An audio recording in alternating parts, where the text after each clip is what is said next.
Hello. जननीं शारदां देवीं रामकृष्णं जगद्गुरुं पादपद्मे त्वयोषित्वा प्रणमामि मुहुर्मुहुः। नमस्ते राजाय विवेकानन्दसूरये सच्चित् सुखस्वरूपाय स्वामिने तापहारिणे। ঠাকুরমা ও স্বামীজির চরণে আভূমি লুণ্ঠিত প্রণাম নিবেদন করি। আভূমি প্রণতি শ্রী শ্রী জগন্নাথ দেবের চরণে এবং আজকের এই অনুষ্ঠানে আমার যে মায়েরা এখানে উপস্থিত রয়েছেন, মায়েরা সততই স্নেহশীল। আমি কল্যাণীতে মাতৃ অনুধ্যানে গিয়ে মায়েদের যে উপহারগুলো সংগ্রহ মনে করে সেটা এখানে আমার জন্য আবার নিয়ে এসেছেন। মানে এটাতে সত্যিই আমি আপ্লুত, রিয়েলি টাচড। একেই মাতৃ স্নেহ বলে। আর মা আজও এইভাবে তার স্নেহ দিয়ে বারংবার আমাদের ছুঁয়ে ছুঁয়ে যান, এটি কিন্তু আমরা একটু চেষ্টা করলেই অনুভব করতে পারি। যেহেতু দিনটা এমন যে জগন্নাথ দেবের রথযাত্রা শুরু হয়েছে আর ফিরতি যাত্রার ঠিক মাঝামাঝি, তাই শুভেন্দুদা বলেছিলেন মাতৃ অনুধ্যান এবং সেটি শ্রীক্ষেত্রে শ্রী শ্রী মা এই প্রসঙ্গে। শ্রীক্ষেত্রে মা একাধিকবার গেছেন, মূলত দুবারের বেশ ডিটেল ডেসক্রিপশন আমরা যেরকম পাই লিপিবদ্ধ। গিয়েছিলেন তখন মার সঙ্গে শরৎ মহারাজ, রাখাল মহারাজ, যোগানন্দজি এবং আরও অনেকে শ্রীক্ষেত্রে গিয়েছিলেন এবং দীর্ঘ সময় মা সেখানে ছিলেন। এই শ্রীক্ষেত্রে যাওয়া এবং সেখানে থাকা মানেই বলরাম বাবুদের যে ক্ষেত্রবাসীর মঠ, সেখানেই মা থাকতেন। আর মা একা তো কোথাওই থাকতেন না, কোথাওই যেতেন না। মা যাওয়া মানেই সেখানে বেশ লম্বা চওড়া একটা পল্টন সঙ্গে থাকতো। যারা সৌভাগ্যবান, যারা সৌভাগ্যবতী, তারা মায়ের এই যাত্রার, এই দর্শনের সঙ্গী বা সঙ্গিনী হতেন। আর আমরাও প্রকারান্তরে সৌভাগ্যবান বা সৌভাগ্যবতী হই, কারণ সেই সমস্ত যে স্মৃতিকথা থেকেই কিন্তু আমরা এগুলো এখনো শুনতে পাই, পড়তে পারি বা সেগুলোকে মনে মনে অনুধ্যান করতে পারি। প্রথমবার মা যখন জগন্নাথ দর্শনে যাচ্ছেন, যেহেতু আমরা সকলেই জানি ঠাকুর পুরীতে কখনো যাননি, কারণ তিনি স্বয়ং জগন্নাথ।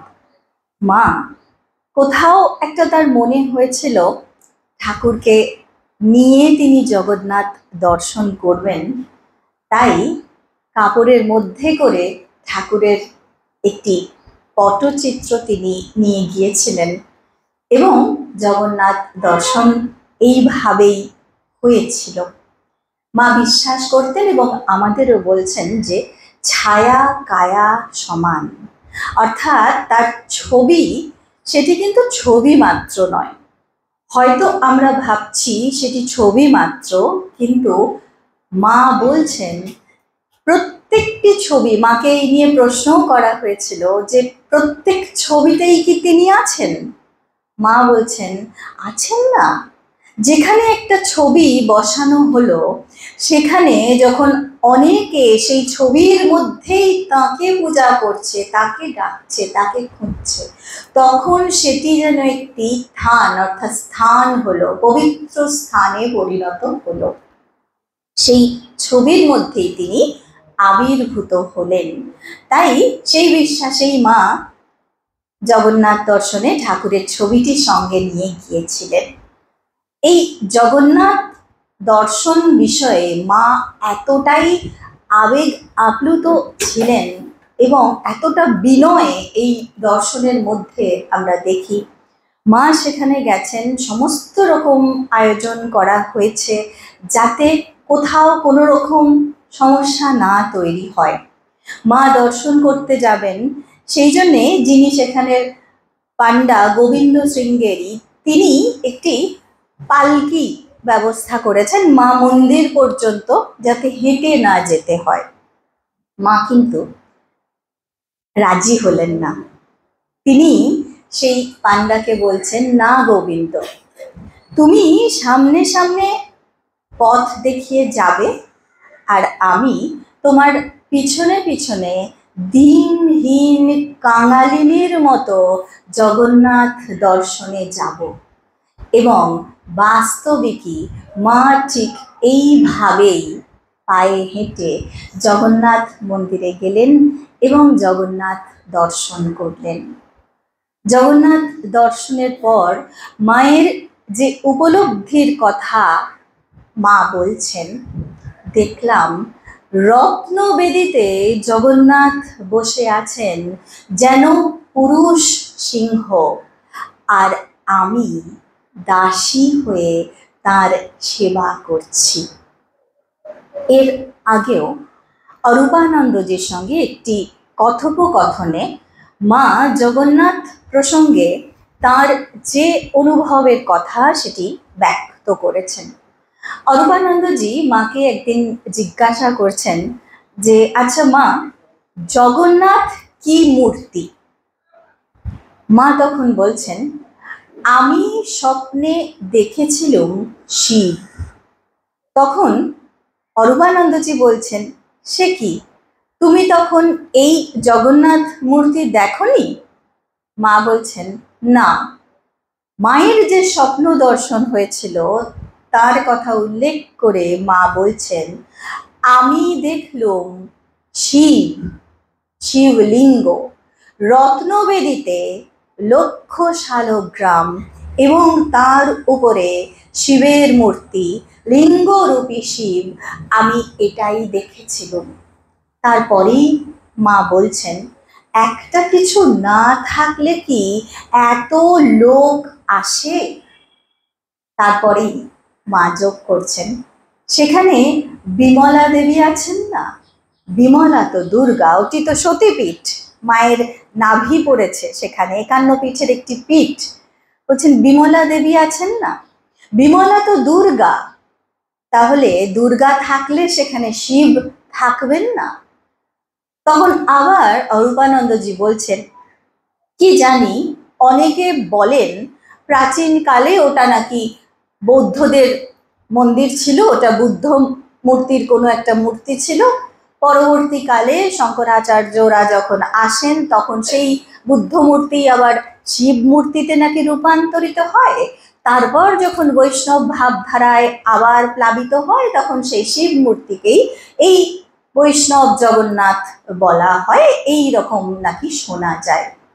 মা কথাগুলি শোনার পর বললেন, কি জানি, আমি দেখেছিলাম শিব। তো সেই শিব যিনি বিমলার ভৈরব, অবশ্যই মা তার সঠিক স্বপ্ন দর্শন হয়েছিল এবং প্রত্যক্ষ দর্শনের পর জগন্নাথ দেবকে দেখার তার অনুভূতি, তিনি যেন পুরুষ সিংহ। এরপর মা যখন দ্বিতীয়বার আবার পুরীতে যান, সেই দ্বিতীয়বারের যে পুরী যাত্রার বিবরণ সেটি খুব নিখুঁতভাবে আমরা পাই আশুতোষ মিত্রের স্মৃতিকথা থেকে। এবং সেখানে তিনি লিখছেন যে এইবার বেশ আয়োজন করে পুরী যাত্রা হবে, কারণ আবারও মা যখন যাবেন অনেক লোক লস্কর সঙ্গে নিয়েই তো যাবেন। দিনের বেলা কেনাকাটা চলছে, রাত্রিবেলা প্যাকিং চলছে, যেরকম আমরা কোথাও বেড়াতে গেলে বিশাল প্রস্তুতি, মায়েরও পুরী যাত্রার প্রস্তুতি চলছে। এবং তিনি বলছেন যে এরপর প্রথমবার যখন মা পুরী গিয়েছিলেন তখন কিন্তু ট্রেন লাইন হয়নি, রেলপথে যেতে পারেননি, জাহাজে করে গিয়েছিলেন, তারপর সেখান থেকে ছোট নৌকা, তারপর গরুর গাড়ি, এইভাবে। দ্বিতীয়বার যখন যাচ্ছেন তখন ট্রেনে চেপেই যেতে পেরেছেন। তো ট্রেনের কামরায় তারা উঠলেন, একটু ভালো কামরায়, সেকেন্ড ক্লাসে মেয়েরা আর ইন্টার ক্লাসে 3 জন পুরুষ তাদের সঙ্গে গিয়েছিলেন। সবাই মিলে যাত্রা শুরু করলেন, পুরীতে পৌঁছালেন। পৌঁছানো মাত্রই এটি শিক্ষা, ধুলো পায়ে জগন্নাথ দর্শন। বলছেন মা ধুলো পায়ে জগন্নাথ দর্শন করলেন, অর্থাৎ সবার আগে ঠাকুর বলছেন জোশ করে আগে তাকে দেখে নিতে হবে, তারপর বাকি যা কিছু। তো সেই আগে তিনি তাকে দর্শন করলেন। এবং এইবারে মায়ের সঙ্গে যারা যারা ছিলেন তাদের মধ্যে অবশ্যই রাধু দিদি তো ছিলেনই, লক্ষ্মী দিদি ছিলেন, এছাড়াও পাগলি মামি তিনি সঙ্গে ছিলেন, মায়ের খুড়ো নীলমাধব তিনি সঙ্গে ছিলেন। এইরকম বেশ বড়সড় একটা দল। এবং সেই ক্ষেত্রবাসীর মঠেতেই মা রয়েছেন। বলছেন এই যে দর্শন করতে গেলেন, মা যাচ্ছেন, সেখানে বলরাম বসুর যে পুত্র রামকৃষ্ণ বসু তিনি সব ব্যবস্থা করে রেখেছেন। মা পৌঁছানো মাত্রই রত্নবেদীর জায়গা একেবারে ফাঁকা করে দেওয়া হলো, মা প্রবেশ করলেন। মায়ের সঙ্গে ছিল তার এই সন্তান আশুতোষ মিত্র এবং তার খুড়ো নীলমাধব। আশুতোষবাবু বলছেন মা প্রথমে সন্তানের মস্তক সেই রত্নবেদীতে স্পর্শ করালেন, তারপর তার খুড়ো তার মাথাটিও স্বহস্তে সেই রত্নবেদীতে স্পর্শ করালেন।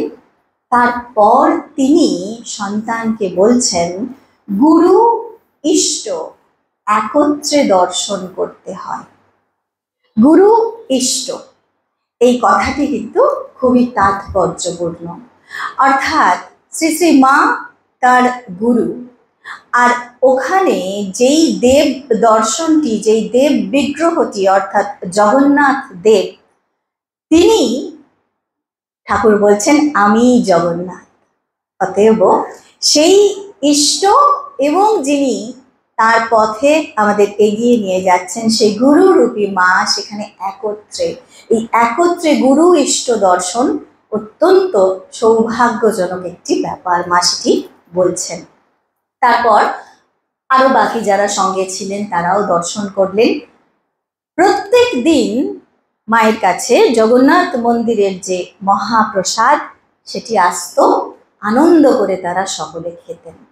এবং নিয়ম করে প্রতি সকালবেলায় মা জগন্নাথ দর্শনে যেতেন, সন্ধ্যাবেলাতে আবার আরতি দর্শনেও কিন্তু মা নিয়মিত যেতেন সকল সঙ্গী সাথীদের সঙ্গে নিয়ে। এই সময়তেই মার ইচ্ছা হলো যে তিনি কথা দেবেন, কথা মানে পাঠ। সেই বাড়িতেই আয়োজন হলো। পাণ্ডাদের মধ্যে থেকে একজন তিনি জগন্নাথ দেবের প্রাচীন পুঁথি থেকে জগন্নাথের কথা ইত্যাদি পাঠ করলেন এবং সেই পাঠের শেষে পাণ্ডা ভোজন হলো। 50 জন পাণ্ডাকে মা সেদিন ভোজন করিয়েছিলেন। মায়ের ইচ্ছা মতো এটি সম্পন্ন হলো।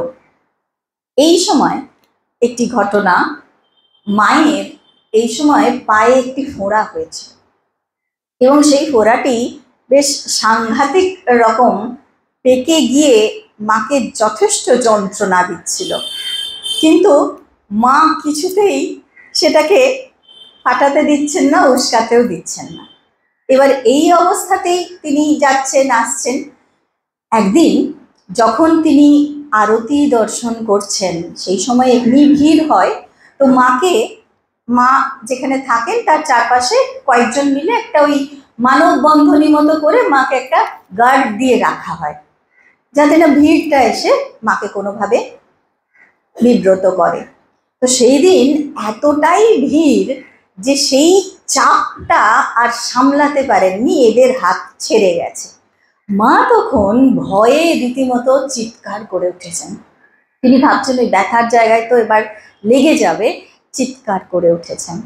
যদিও সবটাই তার লীলা, তিনি অভয়া, আমরা ভয় পেলে মা বলে চিৎকার করি, তিনি ফোড়া ফাটার ভয়ে চিৎকার করছেন, এ সবই তার লীলা। কারণ ওই ঈশ্বর বালক স্বভাব, তাই মাকে আমরা দেখি যে কল খুলছেন, ফসফস শব্দ হচ্ছে, সাপ বলে ছুটে বেরিয়ে আসছেন।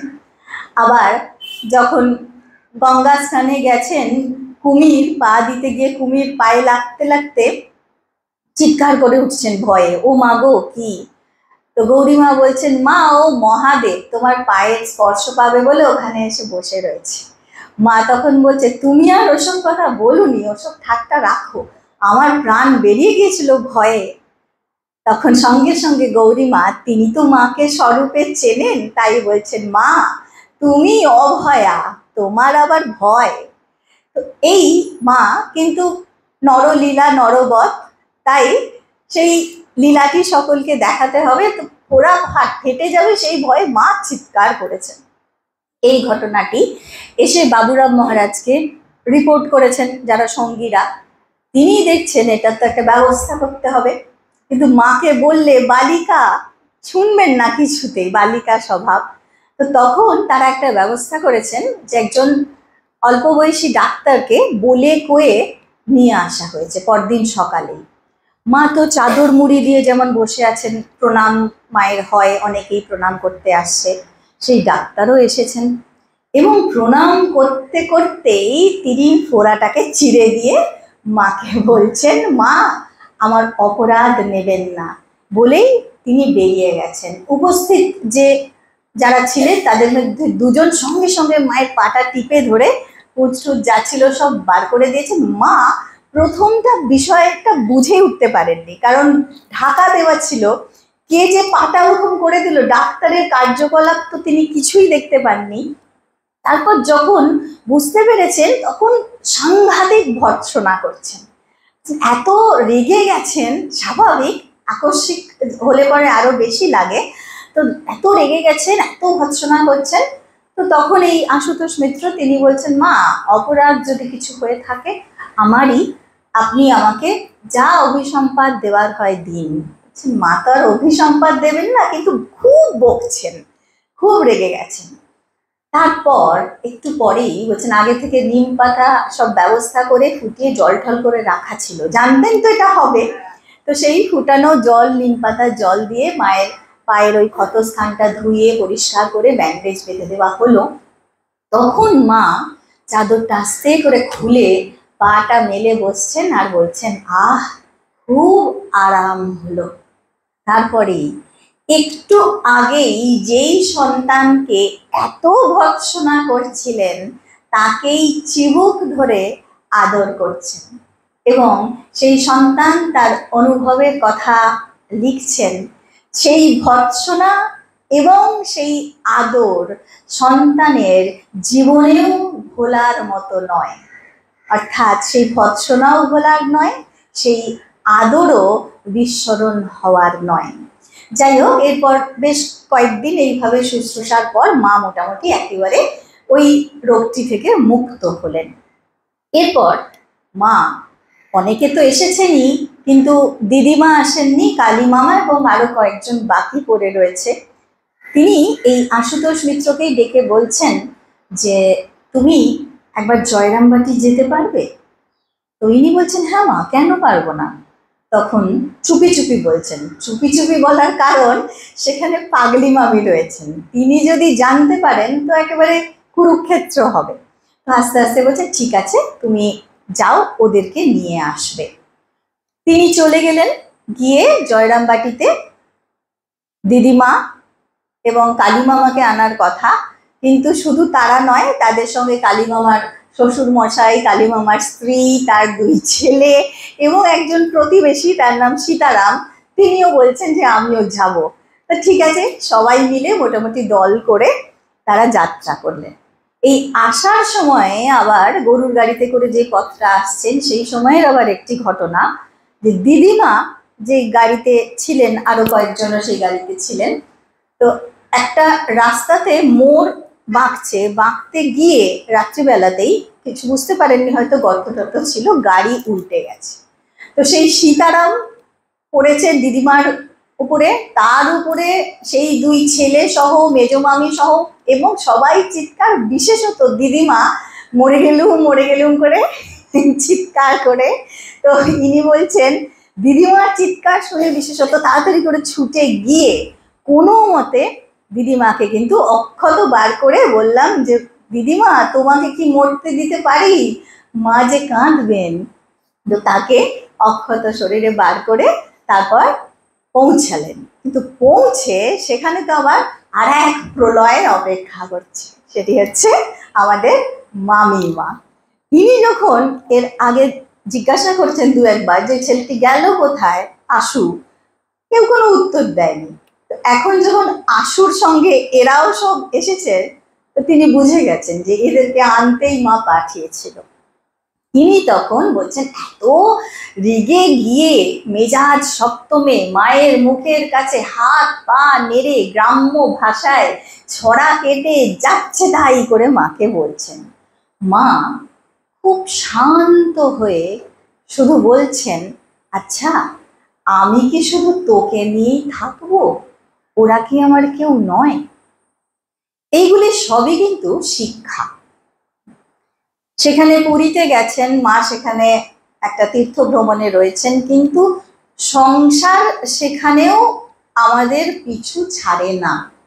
এবং সংসারের যে সমস্ত রাধিমামিরা রয়েছেন, প্রত্যেক সংসারে রয়েছেন একটি দুটি, তারা কিন্তু ঠিক এইভাবেই প্রতিনিয়ত সমস্যা তৈরি করেন। সেই সমস্যাতে ঘি না ঢেলে শান্তভাবে সেটিকে অ্যাভয়েড করতে হয়, সেটাই কিন্তু শান্তিতে থাকার উপায়। তাই অত চিৎকার, অত হাত পা নাড়া, অত ছড়া, তার উত্তর এইটুকুই যে আমি কি শুধু তোকে নিয়েই থাকবো, ওরা কি আমার কেউ নয়?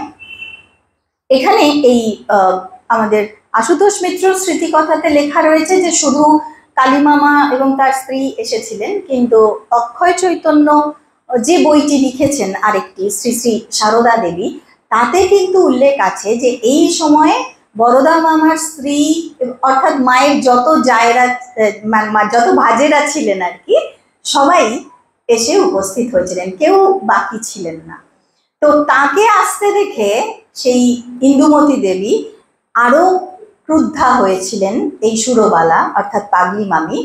কারণ সেই ইন্দুমতি দেবী তিনি 11-12 বছর বয়সে বিবাহ হয়ে আসেন, মায়ের যত্নেই তিনি লালিতা হয়েছিলেন, মা তাকেও খুব স্নেহ করতেন।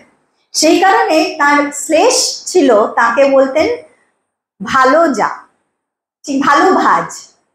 তো সেই ভালো ভাজ এইবার তাকে দেখেই তিনি বলছেন, মা তোমার ভালো ভাজ সকলকে নিয়ে এসেছে। মা কিন্তু এই কথাটা অ্যাভয়েড করে বললেন, তা আনবেনি, আমার বুড়ো মা, তাকে আনবনি, তোকে এনেছি আর তাকে আনবনি। অর্থাৎ মূলত দিদিমাকে আনবার জন্যেই কিন্তু মা লোক পাঠিয়েছিলেন। তো যাই হোক, এই সমস্ত যা সব উৎপাত সেই সমস্ত সেরে নিয়ে তারপর এবার সেই জগন্নাথ ক্ষেত্রের যা যা আনন্দ সকলকে নিয়ে তিনি উপভোগ করবেন। এবং জগন্নাথ ক্ষেত্রের একটি বিশেষ রীতি, সেটি হচ্ছে আচণ্ডালে প্রসাদ, একই প্রসাদ আচণ্ডালে খায়, সেটি একে অপরের হাত থেকে। সেখানে ব্রাহ্মণ চণ্ডাল কোনো জাতিভেদ করা হয় না জগন্নাথের মহাপ্রসাদের ক্ষেত্রে। সেটি প্রত্যেকে প্রত্যেকের হাত থেকে গ্রহণ করবে, প্রত্যেকে প্রত্যেককে খাইয়ে দেবে, এটি রীতি। এই রীতিটিকে মর্যাদা দিয়ে মাও কিন্তু সেই মন্দির চত্বরে তিনি বললেন যে সেইভাবেই সকলকে বসিয়ে আনন্দবাজার থেকে গৌরী মা প্রচুর প্রসাদ বিভিন্ন রকম নিয়ে এলেন। এমনকি বাল্যভোগের যে খিচুড়ি সেটিও ছিল জগন্নাথ দেবের, সেটি সবার মুখে মা স্বহস্তে তুলে দিচ্ছেন এবং তিনি সকলকে বলছেন, তোমরাও আমার মুখে দাও। সকলের কাছ থেকে তিনিও সেই প্রসাদ গ্রহণ করলেন। দৈবক্রমে এই সময় কিন্তু বরদা মামা আর মাস্টার মশাই তারা সেখানে ছিলেন না, কিন্তু ঠিক উপস্থিত হয়ে গেলেন, অর্থাৎ তাদেরও সৌভাগ্য সেটি মায়ের হাতে সেই প্রসাদ পাবেন। তো খুব আনন্দ করে এইভাবে সেই প্রসাদ গ্রহণ এইসব চলল। এর কিছুদিন পর শুধু দিদিমা রইলেন, বাকি সকলে যারা জয়রামবাটি থেকে এসেছিলেন তারা ফিরে গেলেন। এবার এতদিন মা শুধুমাত্র মন্দিরেই যাওয়া আসা করতেন, এছাড়া আর অন্য কোথাও, পুরীতে তো এমনিতে আমরা বেড়াতেও যাই এদিক সেদিক, মায়ের সেটি সুযোগ ঘটেনি, কারণ বাড়ি ভর্তি লোক, তার ব্যবস্থাও তাঁকেই করতে হতো। তো সেই কারণেই তিনি বেরোতে পারেননি। আবার পায়ের ফোঁড়াটাও একটা ব্যাপার ছিল। তো এখন পায়ের ফোড়াও সেরে গেছে আর লোকজনও হালকা হয়ে গেছে। তো মা সেই কারণে বেশ এদিক ওদিক একটু বেড়াতেন। প্রতিদিন মন্দিরে যাওয়া সেরকম সেটি তো ছিলই বাঁধা ধরা। এছাড়াও এই সময়ে মা দুবার সমুদ্র স্নান করেছিলেন, একবার স্বর্গদ্বারে বেড়াতেও গিয়েছিলেন। এছাড়াও লক্ষ্মী দেবীর মন্দিরে বসে ধ্যান করতেন প্রায়ই। ওই বিরাট মন্দির তিনি নিজে ঘুরে সবটা দেখেছেন। লক্ষ্মী জলাতেও তিনি গিয়ে দেখেন। লক্ষ্মী জলার বিশেষত্ব হচ্ছে ওখানে সারা বছর প্রভুর ভোগের জন্য ধান উৎপাদন হয়, সেই ধান থেকেই চাল হয়, যার থেকে ভোগ হয়।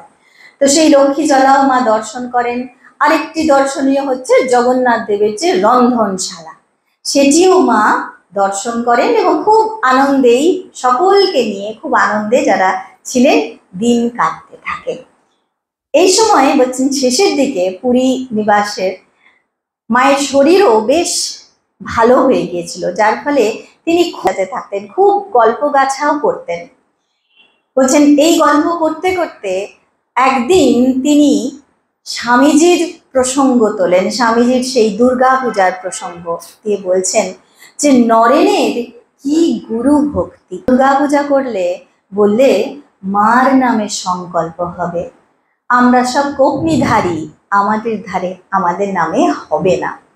তাই বলছেন আমার কাছে কেষ্টলাল ছিল, অর্থাৎ কৃষ্ণলাল মহারাজ, তাকে দিয়ে পুজো করালে ওদিকে শশীর বাপ অর্থাৎ স্বামী রামকৃষ্ণানন্দজির পিতা, তার জন্য হলো তন্ত্রধারকের দায়িত্ব।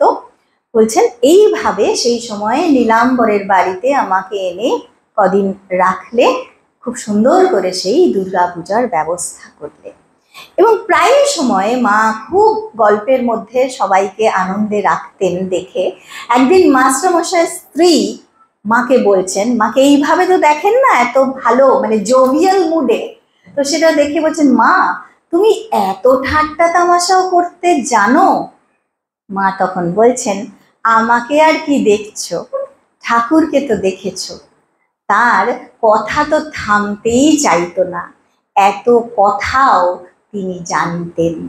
অর্থাৎ ঠাকুর আর মা অভেদ, সেটি যেন আর একবার স্মরণ করিয়ে দিলেন আমাদের। তাই এর কিছুদিন পরেই মা আবার তার পুরী যাত্রা শেষে বাগবাজারে ফিরে আসেন।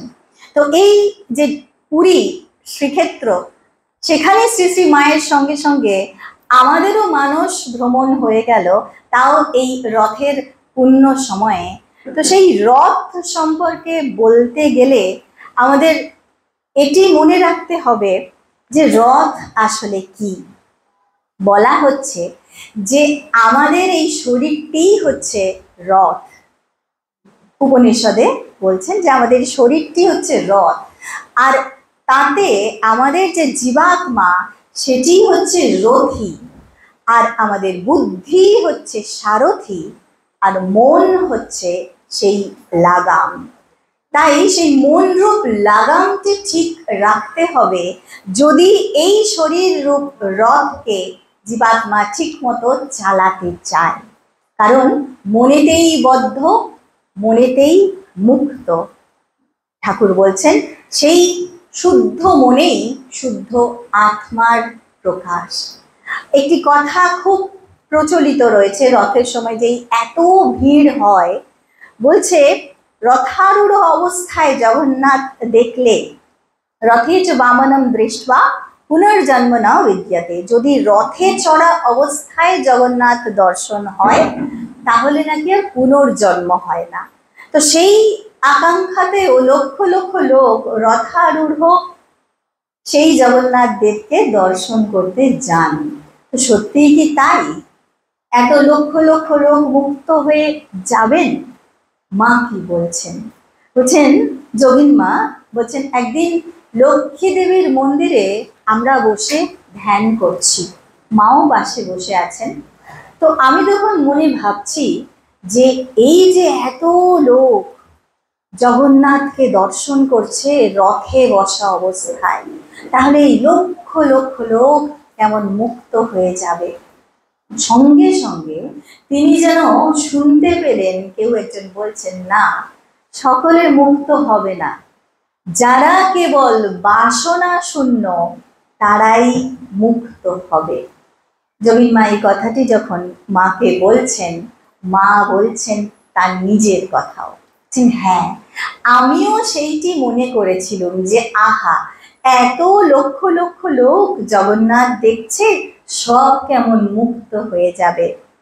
তারপর আমিও যেন সেই কথাই শুনতে পেলুম, সকলে মুক্ত হবে না, যারা কেবল বাসনা শূন্য তারাই মুক্ত হবে। তাই মা বলছেন নির্বাসনা হতে পারলে এক্ষুনি হয়, কিন্তু সেই নির্বাসনা হওয়া অত সহজ নয়। অদুটি চরণ সার, এটি যদি হৃদয়ে একেবারে দৃঢ় প্রথিত করে নিতে পারি যে ওই দুটি চরণ ছাড়া আর আমাদের কিচ্ছু চাই না, তাহলেই তিনি কৃপা করে পথ দেখাবেন। তখন মুক্তির চাবি যার হাতে, তিনি চাবিটি খুলে দিলে অবশ্যই আমরা মুক্ত হয়ে যাব। তার রথারূঢ় জগন্নাথ দেবকে কাছ থেকেই দেখি বা দূর থেকে। মায়ের কৃপা সকলের উপর বর্ষিত হোক, এই প্রার্থনা জানিয়ে আপনারা সকলে সুস্থ থাকুন, আনন্দে থাকুন, ভালো থাকুন। মায়েদের আবারও আমার প্রণাম, সকলকে আন্তরিক ধন্যবাদ ও কৃতজ্ঞতা জানিয়ে মাতৃ অনুধ্যান এখানেই শেষ করছি। ওম শান্তি শান্তি শান্তি। হরি ওম তৎসৎ। শ্রীরামকৃষ্ণ অর্পণমস্তু।